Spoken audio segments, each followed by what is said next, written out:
Tonight on Localite, Bill Pattison and Kristen Stallman discuss the historic Columbia River Highway. This once vital route between Portland and The Dalles is coming back together as part of the Milepost 2016 reconnection project. That's all tonight on Localite. Bill Pattison and Kristen Stallman, welcome.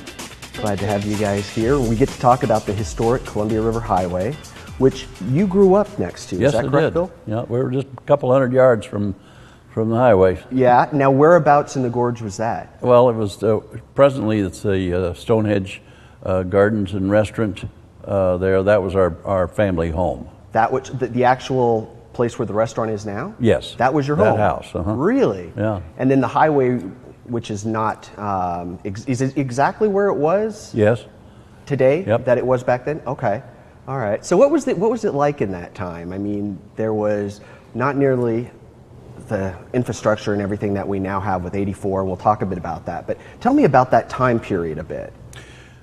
We have to remember that the only transportation to Portland was by train, and that wasn't until 1882 that we could get. So then when 1916, when the historic Columbia River Highway, as we refer to it today, was constructed, that gave us an alternate way of traveling in the gorge. And it brought in a lot of commerce. It created homes and development along the highway. It was a place that was very much of a necessity to the community. And it stayed that way right up until I-84 was constructed in the early 50s. In the early 50s. So how long did it take in the old days then, before 84 or pre-84, to get, say, from Hood River to Portland? About 2.5 hours. Really? My mother was a fast driver too, so it would take us to in on Burnside area would be probably the 2.5 hours, whereas today we do it in 50 minutes. Right. So then when 84 did come in and it really changed that, what were some of the things, because we'll talk with Kristen here in a minute about, some of the specifics of the highway that are being restored, but tell me some of the things that we lost when 84 came through and some of the uniqueness of the historic highway that won't be able to be restored. I think the vehicles, the change in vehicles was the big thing. And of course, that's what necessitated the building of I-84. The interstate travel by truck became greater and greater. The automobiles, of which there weren't that many, it was pretty much a luxury back in the 20s. And those probably an increase in traffic was what you noticed more than anything there. And what were people that, the increase in traffic, why? Where were they going? What were they doing? The population was increasing, and there was more interaction from the west side of the valley. They would come down Country Club Road by the Columbia Gorge Hotel, and then go to the warehouses down in Hood River. And as those orchards became larger and production increased, why, there was a lot of commercial traffic in there. It was a definite conduit to the Dalles, which was always a tough one because of the construction, that the way the engineers laid out the historic highway, it created a lot of I would say increased the use of the road, put it that way, Al. Okay.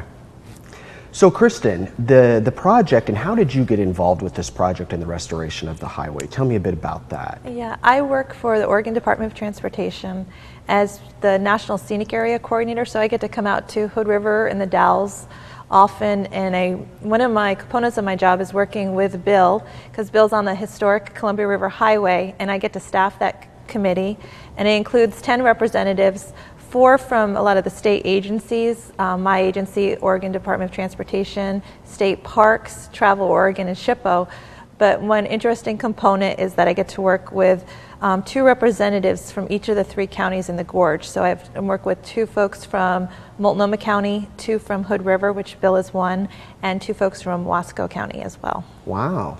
So you really cover the ground.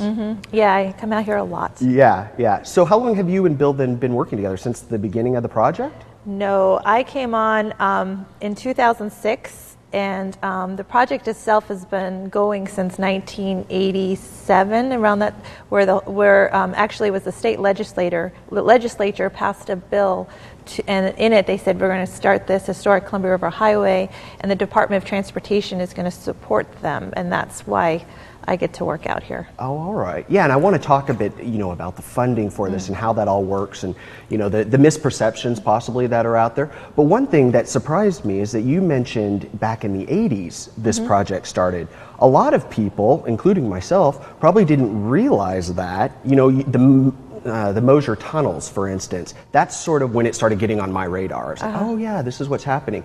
Bill, have you been involved for way back into the 80s when this was happening, or just in the 2000s? Yes, I've chaired the advisory committee now for 11 years, I think it's been, and I replaced Lewis MacArthur, whom we all know about.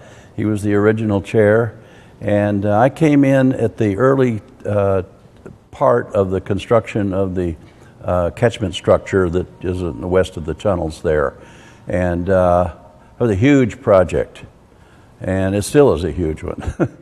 As you can see, it was built to last. And that got me really interested in the development of the rest of the highway, which we mentioned we have 73 miles of the historic highway. Right. Well, when we come back from the break, we'll talk about those specific sections and what's going to be available for foot and bike paths and what's you can actually drive on. So we'll talk about that stuff when we come back. You guys stick with us. Be right back. Coming up, we did have some private donations thrown into it. The counties threw some money in, and then we have a friends group that you'll probably see around town. They really raise awareness of the trail, and they do fundraising.